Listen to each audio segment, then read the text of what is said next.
Hello everyone. CGPSC और व्यापम के लिए geography through mapping video series हमने शुरू किया है। आज इस वीडियो सीरीज़ का सेकंड लेक्चर है। इस वीडियो सीरीज़ में हम भारत के भूगोल को मैप्स के थ्रू समझने का प्रयास कर रहे हैं और आज के वीडियो में हम भारत में भूगर्भिक चट्टानों के बारे में जानने समझने का प्रयास करेंगे।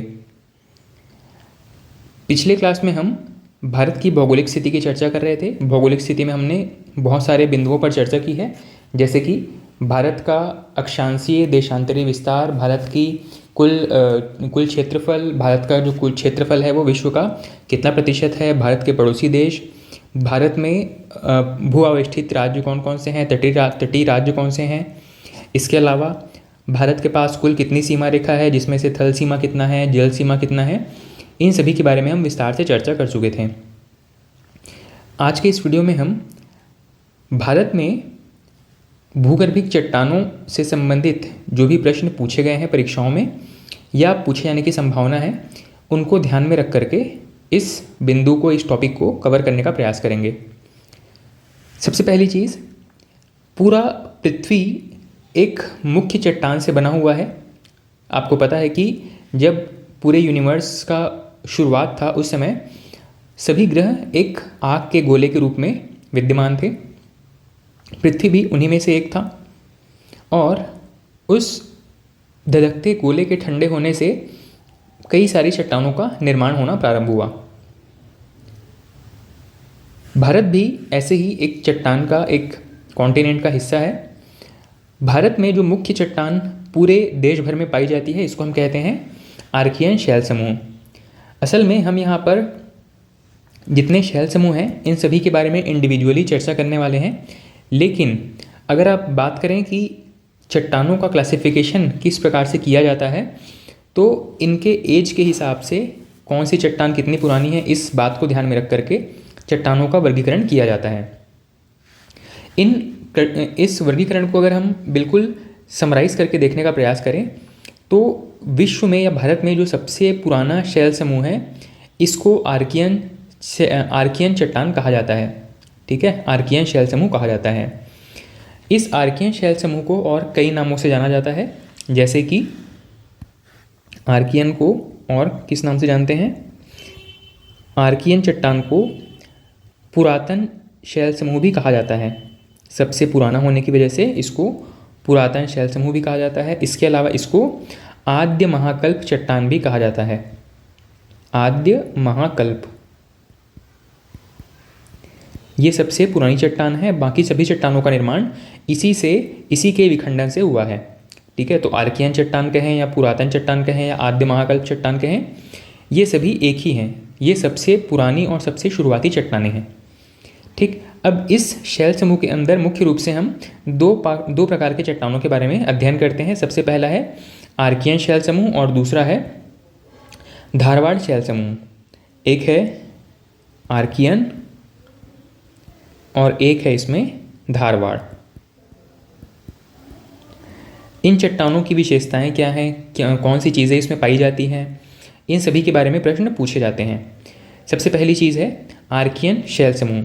सबसे पहले हमने बात किया कि सबसे पहला क्लासिफिकेशन कौन सा है, तो इसमें मुख्य रूप से भारत में 4 प्रकार के चट्टान पाए जाते हैं। सबसे पहले तो मैंने बताया कि आर्कियन शैल समूह के चट्टान पाए जाते हैं, जिसमें 2 पार्ट में हमने देखा कौन कौन से। एक तो आर्कियन रॉक्स हो गए और दूसरे हैं धारवाड़ रॉक्स। इसको मैं यहाँ पे ठीक से मेंशन कर देता हूँ ताकि आपको समझने में थोड़ी सी सुविधा हो। सबसे पहली जो कैटेगरी है मैंने बताया आपको कौन सी थी, आर्कियन शैल समूह की। आर्कियन शैल समूह, इस आर्कियन शैल समूह के अंदर 2 प्रकार की कैटेगरी है। एक को हम कह रहे हैं आर्कियन और एक चट्टान का नाम है धारवाड़। ठीक है, क्योंकि आर्कियन सबसे पुराना चट्टान है, इसी वजह से इस पूरे शैल समूह को ही आर्कियन चट्टान कहा जाता है। लेकिन इसमें 2 प्रकार के चट्टान मिलते हैं, जिसमें एक है आर्कियन और एक है धारवाड़। दूसरा एक क्लासिफिकेशन है जिसको कि पुराण शैल समूह भी कहा जाता है।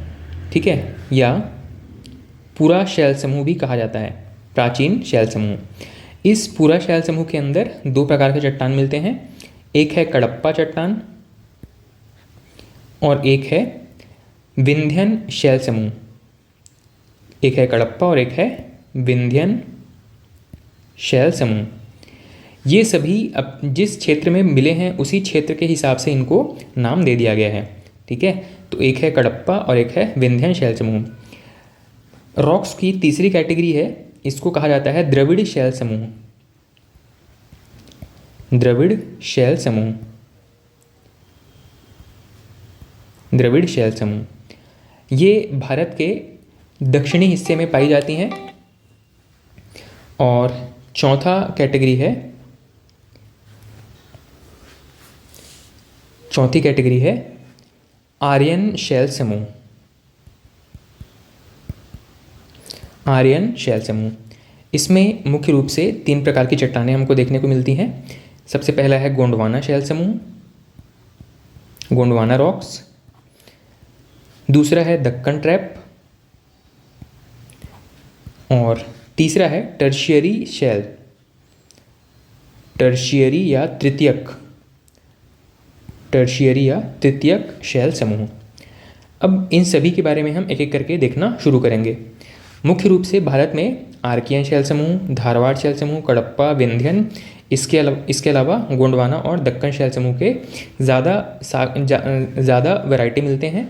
टर्शियरी शैल समूह आपका जो हिमालय पर्वत वाला क्षेत्र है, इसको हम टर्शियरी शैल समूह के नाम से जानते हैं। और इसके अलावा द्रविड़ शैल समूह जो दक्षिण भारत में कुछ क्षेत्रों में पाई जाती हैं। ठीक, अब इनके बारे में हम एक एक करके देखना शुरू करते हैं। सबसे पहले हम बात करेंगे आर्कियन शैल समूह क्या है, कब से बनी है और इनमें मुख्य रूप से किस प्रकार के प्रश्न पूछे जाते हैं। ठीक, इसके अलावा हम ये भी देखेंगे कि इन चट्टानों के टूटने फूटने से किस प्रकार की नई चट्टानों का निर्माण हुआ है। ठीक है, तो इन सभी बिंदुओं से प्रश्न पूछे जाते हैं, इसको ध्यान में रख करके आप इस वीडियो को कंटिन्यू करेंगे। ठीक है, अच्छा होगा कि अगर आप जो भी किताब पहले फॉलो कर चुके हैं उस किताब को ही सामने रखिएगा और उनमें जो भी एक्स्ट्रा पॉइंट आपको यहाँ पे मिलते हैं उनको बस ऐड करते चलिएगा। ठीक है, तो सबसे पहले हम बात करते हैं आर्कियन शैल समूह के बारे में। आर्कियन शैल समूह, इसके बारे में दो तीन बातें पूछी जाती है एग्ज़ाम में। सबसे पहली चीज़ तो सबसे पुरानी चट्टान कौन सी है, तो पृथ्वी पर सबसे पुरानी चट्टान, भारत में तो है ही, पृथ्वी पर सबसे पुरानी चट्टान कौन सी है, आर्कियन शैल समूह। ठीक है, तो आर्कियन शैल समूह के बारे में क्या याद रखना है, ये ओल्डेस्ट रॉक्स हैं, सबसे पुरानी चट्टानें हैं और लगभग पूरे विश्व में जो भूपर्पटी या धरातल का जो मुख्य हिस्सा है वो आर्कियन शैल समूह से ही बना हुआ है। इसी प्रकार जब आप मैप में देखेंगे तो हो सकता है कि आपको अलग अलग एरिया में अलग अलग प्रकार की चट्टानें दिखाई दें, लेकिन इनके भीतर जो मुख्य चट्टान है वो आर्कियन शैल समूह के ही चट्टान है। ठीक है, आर्कियन शैल समूह के ही चट्टान है और उसके ऊपर बाकी की चट्टानें विकसित हुई हैं। ठीक, तो आर्कियन शैल समूह, ये इसका एरिया अलग से आपको दिखाई नहीं दे रहा है क्योंकि मैंने जितने अलग जो दूसरे रॉक्स हैं उन सभी के बारे में यहाँ पे कुछ सिम्बॉल्स बनाए हैं, पर आर्कियन शैल समूह के बारे में सिम्बॉल क्यों नहीं बनाया है, क्योंकि ये पूरे भारत में पाए जाते हैं। भारत ही नहीं, पूरे विश्व में यही चट्टान पाई जाती हैं। जो बेस है वो आर्कियन शैल समूह से ही बना हुआ है। इसके अलावा ओल्डेस्ट हैं, इसके अलावा सबसे गहराई पे पाए जाते हैं, सबसे गहराई में पाए जाते हैं, सबसे गहरे, सबसे अधिक गहराई में पाए जाते हैं। ठीक, तीसरा चीज़ है इसमें जीवाश्मों का अभाव होता है, जीवाश्म नहीं पाए जाते। जीवाश्म कहने का मतलब है कि जो भी जीव जंतु या पेड़ पौधे थे जब किसी चट्टान के नीचे दब जाते हैं, पृथ्वी के गर्भ में दब जाते हैं, तो लंबे समय के बाद वो जीवाश्म का रूप धारण कर लेते हैं। ठीक है, तो ये जो जीवाश्म हैं वो कब बने होंगे, भाई जीवाश्म तब बने हैं जब पृथ्वी पर जीवन उत्पन्न हुआ है या जीवन का विकास हुआ है। लेकिन जब पृथ्वी स्वयं अपने विकास की अवस्था में थी उस समय तो पृथ्वी पर जीवन नहीं था। ठीक है, मतलब जब पृथ्वी एक आग का गोला था उस समय तो यहाँ पर जीवन नहीं था।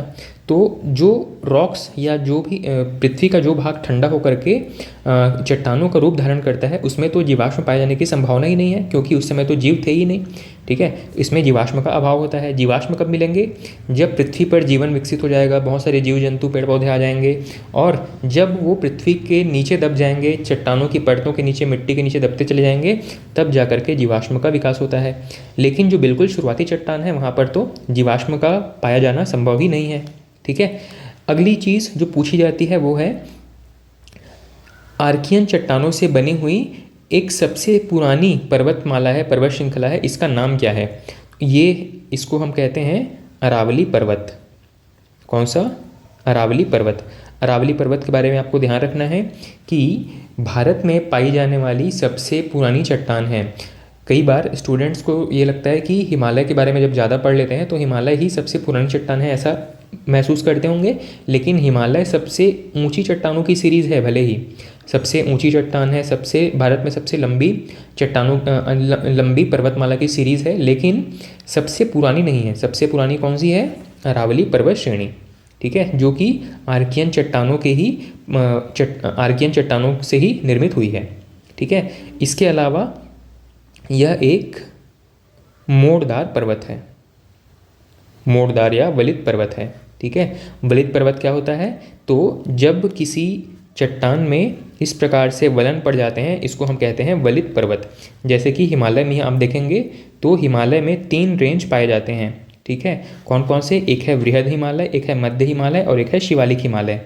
वृहद हिमालय सबसे ऊंचा सीरीज़ है, उसके बाद में मध्य हिमालय उससे छोटा है, और सबसे छोटा या सबसे कम ऊंचाई वाला सीरीज़ है शिवालिक हिमालय। तो इस प्रकार का जो फोल्ड पड़ जाता है इसको हम कहते हैं वलित या मोड़दार पर्वत। ठीक है, तो अरावली भी अपने आप में एक वलित या मोड़दार पर्वत का एग्जाम्पल है। तो परीक्षा की दृष्टि से आर्कियन चट्टानों के बारे में क्या क्या महत्वपूर्ण है? ओल्डेस्ट चट्टानें हैं, सबसे गहरे पाए जाते हैं, भूमि के सबसे अंदर पाए जाते हैं, जीवाश्मों का अभाव होता है, और अरावली पर्वत इन्हीं चट्टानों का हिस्सा है। ठीक है, तो इतनी चीज़ें ध्यान रखेंगे आर्कियन शैल समूह के बारे में। नेक्स्ट हम देख लेते हैं धारवाड़ शैल समूह के बारे में। अब इसको मैप में हम लोकेट नहीं कर पा रहे हैं, क्यों? क्योंकि पृथ्वी पर लगभग हर एक जगह पर ये आर्कियन चट्टानें पाई जाती हैं। हम किस चीज़ को लोकेट कर सकते हैं? यहाँ पे जो अरावली पर्वत श्रेणी है इसको हम यहाँ पे भले लोकेट कर सकते हैं। इस तरीके से अरावली पर्वत श्रेणी यहाँ पर पाई जाती है। ठीक है, इसके अलावा यहाँ पे आर्कियन रॉक्स को लोकेट नहीं करेंगे, क्योंकि पूरे पृथ्वी पर ही इसका पाया जाना या विद्यमान होना स्वाभाविक है। तो हर जगह पर जो बाकी के जो डिटेल्स आप देख रहे हैं यहाँ पे, इन चट्टानों के नीचे भी आर्कियन रॉक्स ही पाए जा रहे हैं। ठीक है, अगला है धारवाड़ शैल समूह।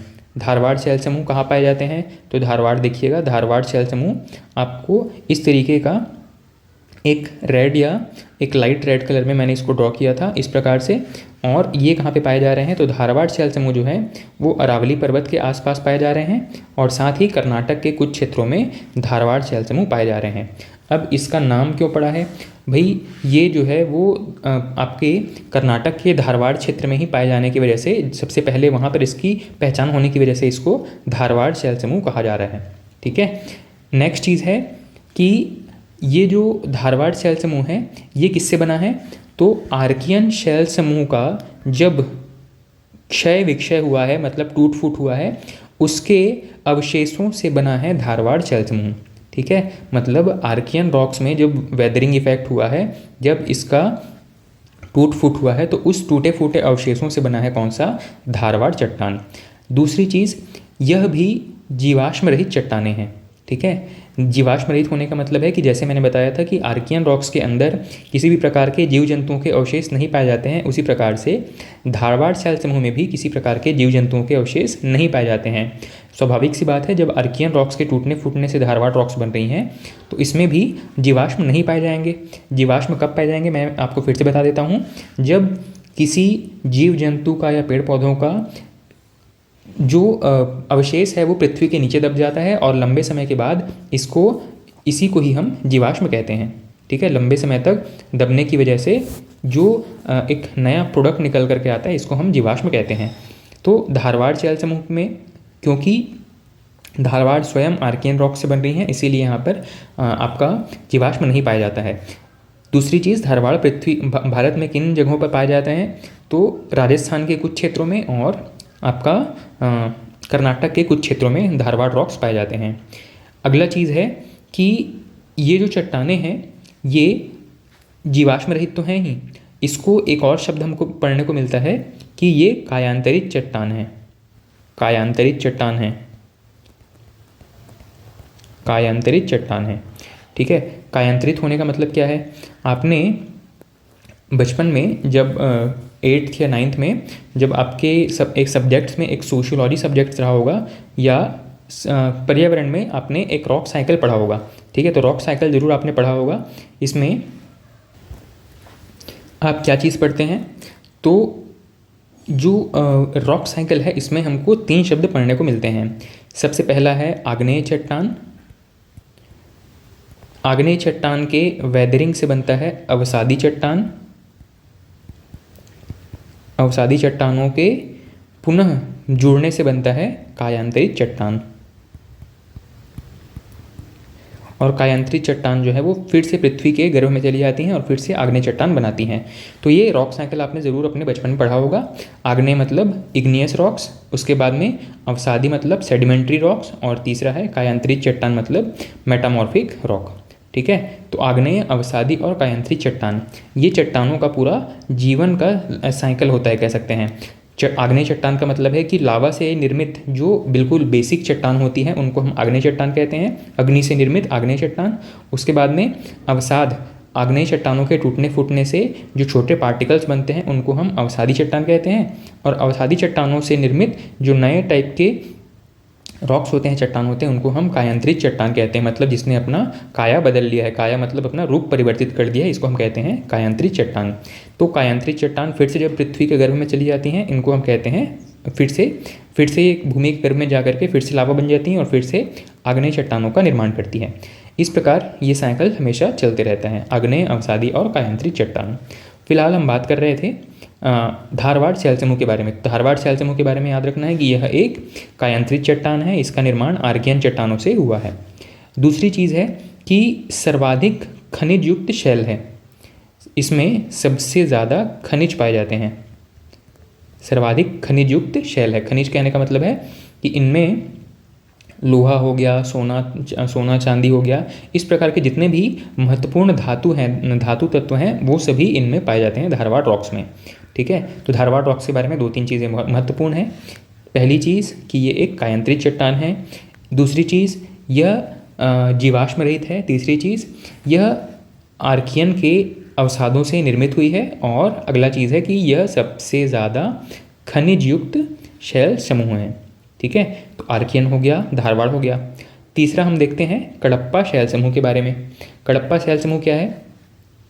जब आर्कियन और धारवाड़ रॉक्स के अवसाद बनते हैं तो उन्हीं अवसादों से एक नई चट्टान का फॉर्मेशन होता है जिसको हम कडप्पा चट्टान कह रहे हैं। ठीक है, मतलब आर्कियन और धारवाड़ चट्टानों के अवसादों से एक नई चट्टान का निर्माण होता है जिसको कि हम किस नाम से जानते हैं? कडप्पा चट्टान के नाम से जानते हैं। ठीक है, इसके अलावा यह बहुत सारे उपयोगी खनिजों का भी भंडार होता है। कौन कौन से खनिज होते हैं? इसमें मुख्य रूप से सीसा हो गया, जस्ता हो गया, तांबा, मैंगनीज, ये सभी इसमें धातु पाए जाते हैं। ठीक है, इसमें आप लिख सकते हैं खनिज, बहुत सारे उपयोगी खनिजों का भंडार होता है कडप्पा चट्टान। और ये कहाँ पर पाए जाते हैं? तो यहाँ पे आप देखेंगे छोटा नागपुर पठार के आसपास, मतलब झारखंड वाला क्षेत्र हो गया, छत्तीसगढ़ का उत्तरी और दक्षिणी क्षेत्र हो गया, इसके अलावा आंध्र प्रदेश, तेलंगाना वाले क्षेत्र में भी आपका कडप्पा चट्टान पाया जाता है। ठीक है, तो इनके लोकेशंस को ध्यान रखिएगा कहाँ कहाँ पे कडप्पा चट्टान पाई जाती है। इसके बाद में नेक्स्ट है विंध्यन शैल समूह। कडप्पा चट्टान के बारे में क्या क्या महत्वपूर्ण है? पहली चीज़ कि ये किनसे निर्मित हुआ है? तो आर्कियन और धारवाड़ से निर्मित हुआ है कडप्पा चट्टान। और दूसरा चीज़ है कि इसमें बहुत सारे उपयोगी खनिज पाए जाते हैं। ठीक है, जैसे कि सीसा हो गया, जस्ता, तांबा, मैंगनीज, ये सभी, इसके अलावा चूना पत्थर, ये सब कुछ। अगला है विंध्यन शैल समूह। विंध्यन शैल समूह किससे बना है? तो विंध्यन शैल समूह जो है वो कडप्पा से बना है। ठीक है, कडप्पा रॉक्स के क्षरण से या उनके वेदरिंग से जो कह सकते हैं कि जो पार्टिकल्स टूटे हैं उन्हीं से ही विंध्यन शैल समूह का निर्माण हुआ है। अब इसको ये विंध्यन शैल समूह नाम क्यों पड़ा है? तो विंध्याचल पर्वत के आसपास पाए जाने की वजह से इसको विंध्यन शैल समूह कहा जाता है। ठीक है, ये जो मध्य प्रदेश वाला एरिया है यह विंध्यन शैल समूह का क्षेत्र है। ठीक है, ध्यान रहेगा। विंध्यन शैल समूह कहाँ पे होगा, तो जहाँ पर विंध्याचल पर्वत का श्रेणी है वहीं पे उसी क्षेत्र के आसपास विंध्यन शैल समूह पाए जाएंगे।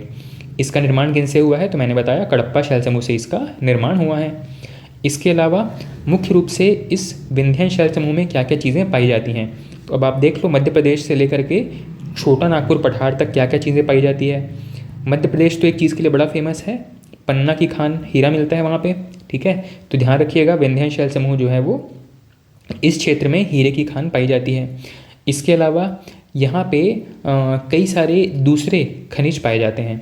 ठीक है, जैसे कि चूना पत्थर हो गया, इसके अलावा कॉपर हो गया, ये सब कुछ इसी विंध्यन शैल समूह के आसपास पाए जाते हैं। ठीक है, नेक्स्ट है हमारा द्रविड़ शैल समूह।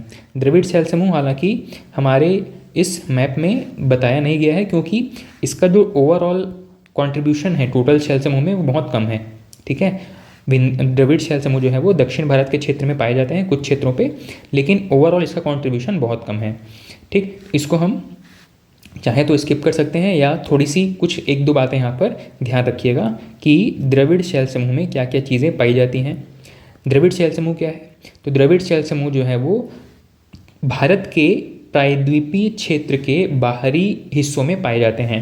अब प्रायद्वीपीय क्षेत्र कहने का मतलब है कि यहाँ पे ये जो पूरा एरिया है इसको हम प्रायद्वीपीय पठार के नाम से जानते हैं। ठीक है, और इसके पूर्व या पश्चिम की तरफ का जो क्षेत्र है इसको हम कहते हैं प्रायद्वीपीय पठार का बाहरी क्षेत्र। ठीक है, इसको हम किस नाम से जानते हैं, प्रायद्वीपीय पठार का बाहरी क्षेत्र। प्रायद्वीपीय पठार किसको कहा गया, तो ये जो सेंटर वाला हिस्सा जो मैंने ट्रायंगुलर शेप में ड्रॉ किया है इसको प्रायद्वीपीय पठार के नाम से जाना जाता है। इसके अलावा इसके आगे जो समुद्र की तरफ जो क्षेत्र फैला हुआ है इसको हम प्रायद्वीपीय भारत के बाहरी क्षेत्र के नाम से जानते हैं। ठीक है, तो इन क्षेत्रों में द्रविड़ शैल समूह पाए जाते हैं और मुख्य रूप से इसमें विशेष बात क्या है, इसमें विशेष चीज़ ये है कि ये जो द्रविड़ शैल समूह हैं ये अवसादी शैल समूह के एग्जाम्पल हैं। द्रविड़ शैल समूह जो है वो अवसादी शैल समूह के एग्जाम्पल हैं। द्रविड़ शैल समूह जो है अवसादी शैल समूह के एग्जाम्पल हैं। अब अवसादी शैल समूह क्यों, देखो यहाँ पे जितने मुख्य शैल समूह थे वो अपने क्षरण के साथ साथ जैसे जैसे उनमें टूट फूट होता चला गया तो ये जो पूरे अवसाद हैं वो नदियों के थ्रू बहते हुए कहाँ चले गए, इन क्षेत्रों में चले गए होंगे, तटीय भारत के तटीय क्षेत्रों में चले गए होंगे और यहाँ पे एक लंबे समय तक इकट्ठा होने के बाद एक नई प्रकार का चट्टान का निर्माण हुआ है। इसी को ही हम क्या कह रहे हैं, द्रविड़ शैल समूह कह रहे हैं। और जैसे आपको पता है कि पानी के साथ जब बहाव में चट्टानों के टुकड़े बह रहे हैं तो साथ ही छोटे छोटे जीव जंतु भी उसके साथ बह करके चले जाते हैं, पेड़ पौधों के टुकड़े वहाँ पर इकट्ठे हो जाते हैं। इस प्रकार इस पूरे क्षेत्र में खूब सारे अवसाद तो जमा हुए हैं, लेकिन अवसादों के साथ साथ यहाँ पर पेड़ पौधों के जीव जंतुओं के अवशेष भी यहाँ पर उन अवसादों के नीचे दब गए हैं। इसी वजह से यहाँ पर अवसादी शैल समूह का भी निर्माण हुआ है। ठीक है, क्या चीज़ याद रखिएगा, यहाँ पे खूब सारी नदियाँ निकलती हैं, नदियों में जो पानी होता है काफ़ी तेज़ बहाव के साथ बहता है। वो तेज़ बहाव क्या करेंगे, यहाँ पर चट्टानों को काटते हुए चलेंगे और ये जो चट्टानें हैं आपका भारत के जो तटीय क्षेत्र हैं उन क्षेत्रों में ये क्या होंगे, ये जो जितने अवसाद हैं जो नदियों के द्वारा बहाकर लाए गए हैं वो धीरे धीरे जमा होते चले जाएंगे। इन अवसादों के नीचे कुछ जीव जंतु पेड़ पौधे भी दबते चले जाएंगे और इसी वजह से इस पूरे क्षेत्र में अवसादी शैल समूह का निर्माण होता है। ठीक है, मतलब अवसादी शैल समूह के साथ साथ इनके नीचे जीवाश्म भी इकट्ठे हो गए, इस वजह से हम इसको कह सकते हैं कि ये अवसादी शैल समूह भी हैं और इसके नीचे जीवाश्म भी पाए जाते हैं। ठीक है, तो नेक्स्ट हम देख लेते हैं द्रविड़ शैल समूह के बाद में नेक्स्ट हम बात कर लेते हैं गोंडवाना शैल समूह के बारे में। हमने क्या क्या देख लिया, आर्कियन देखा, आर्कियन के बाद हम बात कर रहे थे धारवाड़ शैल समूह, कडप्पा शैल समूह हमने देख लिया, इसके अलावा द्रविड़ शैल समूह देख लिया। ठीक है, इसके बाद में नेक्स्ट हम देखते हैं गोंडवाना शैल समूह के बारे में। गोंडवाना शैल समूह ये याद रखिएगा कहाँ कहाँ पर इसका विस्तार ज़्यादा है और कहाँ पे इसमें कुछ विशेष प्रकार के शैल समूह पाए जा रहे हैं, इनको थोड़ा सा देखते चलेंगे। गोंडवाना शैल समूह, ये जो गोंडवाना शैल समूह है ये क्योंकि इनका शुरुआती जो विस्तार है, जो इनकी खोज है, वो मध्य प्रदेश के गोंडवाना क्षेत्र में हुआ था। ठीक है, मध्य प्रदेश के गोंडवाना क्षेत्र में इनको सबसे पहले स्टडी किया गया था, इसलिए इसको गोंडवाना शैल समूह के नाम से जाना जाता है। ठीक है, इसके अलावा जो प्रायद्वीपीय भारत का पठार है, ठीक है, भारत का जो प्रायद्वीपीय पठार है, इस पूरे क्षेत्र को गोंडवाना क्षेत्र के नाम से भी जाना जाता है। ठीक है, क्या कहा मैंने कि इसका जो नामकरण है वो मध्य प्रदेश के गोंडवाना क्षेत्र में पाए जाने की वजह से हुआ है। सबसे पहले इनकी खोज गोंडवाना क्षेत्र में हुई थी। दूसरी चीज़, इनके नामकरण के बाद में मैंने बताया कि पूरा प्रायद्वीपीय भारत कहने का मतलब है कि ये जो पूरा हिस्सा है इसको हम प्रायद्वीपीय भारत के नाम से जानते हैं। तो ये जो पूरा क्षेत्र है इसमें बहुत सारे जगहों पे गोंडवाना चट्टानें पाई जाती हैं। ठीक है, इस पूरे क्षेत्र को हम प्रायद्वीपीय भारत के नाम से जानते हैं और इस पूरे क्षेत्र में अलग अलग स्थानों पे गोंडवाना चट्टानें पाई जाती हैं। ठीक, इसके अलावा इस शैल समूह में आपके खूब जीवाश्म पाए जाते हैं, जैसे कि वनस्पतियों के अवशेष हो गए, जीवों के अवशेष हो गए, या किसी भी प्रकार के अन्य जो जीव जंतु हैं उनके अवशेष या निक्षेप यहाँ पे पाए जाते हैं। और आपको पता है कि लंबे समय तक जो सजीव हैं या जो कार्बनिक पदार्थ हैं जब पृथ्वी के अंदर दबे रहते हैं तो उनसे क्या बनता है, उनसे बनता है कोयला और बहुत लंबे समय तक बहुत अधिक दबाव में या टेम्परेचर में रहने की वजह से इनसे क्या बनता है, पेट्रोलियम। ठीक है, तो कोयला और पेट्रोलियम कहाँ पे पाए जाते हैं? मुख्य रूप से बात करें कि कोयला कहाँ पे पाया जाता है, तो कोयला पाया जाता है आपका इसी गोंडवाना क्षेत्र के आसपास में। ठीक है, और इस प्रकार के गोंडवाना क्षेत्रों में कौन कौन से एरिया शामिल हैं? तो मध्य प्रदेश में आपको पता है कोयला पाया जाता है, छत्तीसगढ़ में कोयला पाया जाता है, छोटा नागपुर पठार मतलब झारखंड के आसपास कोयला पाया जाता है। इस पूरे क्षेत्र को हम गोंडवाना क्षेत्र के अंतर्गत रखते हैं। ठीक है, नेक्स्ट हम देखते हैं। अच्छा, मैंने शायद बताया था कि कडप्पा चट्टान कहाँ कहाँ पे पाई जाती हैं। तो कडप्पा चट्टान के बारे में मैंने कहा कि ये पूरे छत्तीसगढ़ में पाया जाता है। इसको थोड़ा सा करेक्ट कीजिएगा, ये जो कडप्पा चट्टान है ये आंध्र प्रदेश तेलंगाना वाले क्षेत्र में पाया जाता है। इसके अलावा आपका मध्य छत्तीसगढ़ में कडप्पा पाया जाता है। नेक्स्ट है गोंडवाना चट्टानें कहाँ पाई जाती हैं? तो गोंडवाना चट्टानें छत्तीसगढ़ के ऊपर की तरफ, ठीक है, छत्तीसगढ़ के उत्तर की तरफ, इसके अलावा मध्य प्रदेश में गोंडवाना चट्टानें पाई जाती हैं और साथ ही दक्षिण छत्तीसगढ़ में भी गोंडवाना चट्टानें पाई जाती हैं। ठीक है, तो इसको थोड़ा सा जब आप एक्चुअल जो एटलस है वहाँ पे इसको ठीक से दर्शाया गया होगा। इस हैंड रिटन मैप में बहुत सारी चीज़ें जो है वो क्योंकि समय के साथ इसमें बहुत सारी चीज़ें अपडेट करनी रह गई हैं, इस वजह से इसमें जो स्पेसिफिक एरिया है वो लोकेट नहीं किया गया है। अदरवाइज़ आप जो एक्चुअल एटलस का जो मैप है वो मैं आगे आपके साथ शेयर करूँगा, उसमें आपको एग्जैक्ट चट्टानों के विस्तार के बारे में चर्चा मिल जाएगी। ठीक है, नेक्स्ट है आपका गोंडवाना चट्टान के बाद में नेक्स्ट हम विंध्य चट्टान भी देख चुके हैं, गोंडवाना चट्टान भी देख चुके हैं। नेक्स्ट है आपका दक्कन शैल समूह। ठीक है, नेक्स्ट है कौन सा? दक्कन शैल समूह। दक्कन शैल समूह ये जो आप यहाँ पे महाराष्ट्र के आसपास का जो क्षेत्र देख रहे हैं, ये जो पूरा एरिया है इसको हम मुख्य रूप से जानते हैं दक्कन शैल समूह के नाम से। ठीक है, अब ये दक्कन शैल समूह किन से बने हैं? तो याद रखिएगा कि यहाँ पे लावा की वजह से, लावा के जो नए निक्षेप हैं उनकी वजह से जो चट्टानों का जो एक श्रृंखला है इसको हम दक्कन शैल समूह के नाम से जानते हैं। ठीक है, इसको दक्कन शैल समूह के नाम से जाना जाता है। ये बेसाल्ट लावा से बना हुआ है और इसका विस्तार मुख्यतः गुजरात, महाराष्ट्र और मध्य प्रदेश वाले क्षेत्र में है। इस पूरे चट्टान में जो सबसे अच्छी क्वालिटी की मिट्टी निर्मित होती है जिसको कि हम काली मिट्टी के नाम से जानते हैं। ठीक है, इस पूरे रॉक बेल्ट के आसपास काली मिट्टी खूब पाई जाती है। मतलब ये जो दक्कन शैल समूह हैं इनके अवक्षरण से या इनके टूट फूट से जो मिट्टी बनती है उसको हम काली मिट्टी के नाम से जानते हैं और काफ़ी उपजाऊ मिट्टी होती है। ठीक है, इसी वजह से आप देखोगे कि काली मिट्टी में कपास की फसल खूब अच्छी होती है। और कपास का जो पूरा क्षेत्र है वो कहाँ पर विकसित है? तो मध्य प्रदेश हो गया, गुजरात का दक्षिणी क्षेत्र हो गया और पूरा का पूरा महाराष्ट्र हो गया। इस क्षेत्र में कपास की फसल खूब होती है। इसका रीज़न क्या है? इसका रीज़न यही है कि यहाँ पर दक्कन शैल समूह पाया जाता है और इसी शैल समूह की वजह से इस पूरे क्षेत्र में क्या विकसित हुआ है? काली मिट्टी का विकास हुआ है। ठीक है, चलिए, तो हमने बात किया यहाँ पे मुख्य रूप से भारत में पाए जाने वाले 6 शैल समूह के बारे में, ठीक है। आर्कियन, धारवाड़, कडप्पा, विंध्यन, गोंडवाना, दक्कन। इसके अलावा हमने द्रविड़ शैल समूह की बात की थी, और एक लास्ट में मैंने आपसे चर्चा करने का जो शुरुआत में क्लासिफिकेशन बताया था, उसमें एक चट्टान का नाम मैंने बताया था टर्शियरी या तृतीयक शैल समूह। टर्शियरी या तृतीयक शैल समूह, ठीक है। अब ये तृतीयक शैल समूह क्या है? तो मुख्य रूप से एक क्वेश्चन पूछा जाता है कि पूछा गया है छत्तीसगढ़ पीएससी या व्यापमं के किसी एग्जाम में कि हिमालय चट्टानों का निर्माण या हिमालय पर्वतों का निर्माण किस क्रम की चट्टानों से हुआ है? तो ये जो थी, इनका नाम था टर्शियरी शैल समूह, ठीक है। तो हिमालय पर्वत का निर्माण हुआ है टर्शियरी शैल समूह से। साथ ही इस शैल समूह के आसपास चूना पत्थर, कोयला, ये सब काफ़ी ज़्यादा मात्रा में पाए जाते हैं। और एक और महत्वपूर्ण चीज़ है कि जो खनिज तेल पाए जाते हैं वो भी टर्शियरी रॉक्स के आसपास पाए जाते हैं, ठीक है। खनिज तेल कहाँ पे पाए जाते हैं? तो टर्शियरी रॉक्स के आसपास पाए जाते हैं, ठीक है। तो चट्टानों के बारे में महत्वपूर्ण बातें इतनी ही थी जो कि एग्ज़ाम में पूछी गई हैं, ठीक। तो चट्टाने वाले टॉपिक में हम अपनी चीज़ों को इतना रखते हैं, और इसके बाद नेक्स्ट क्लास में इसके आगे की चीज़ों को हम कंटिन्यू करेंगे, ठीक है। तो आज की क्लास की समरी क्या है?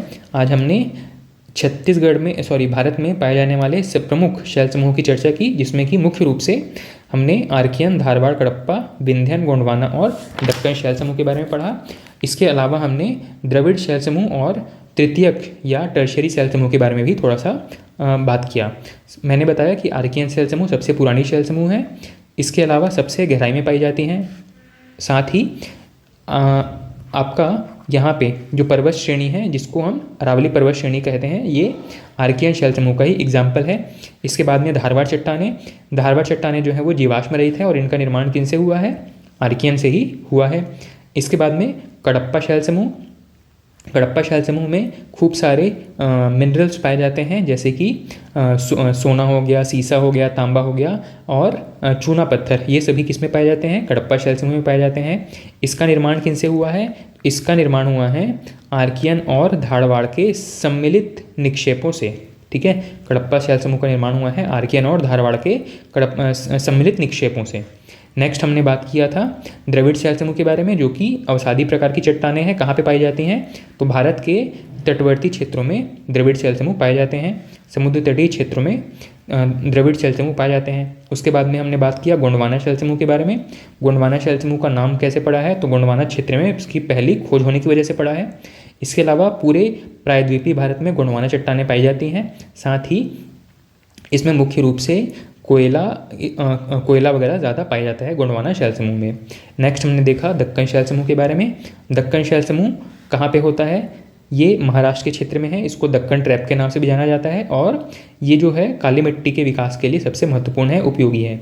नेक्स्ट और लास्ट हमने बात किया था टर्शियरी शैल समूह के बारे में। टर्शियरी शैल समूह पूरा हिमालय का जो क्षेत्र है वो टर्शियरी शैल समूह वाला हिस्सा है।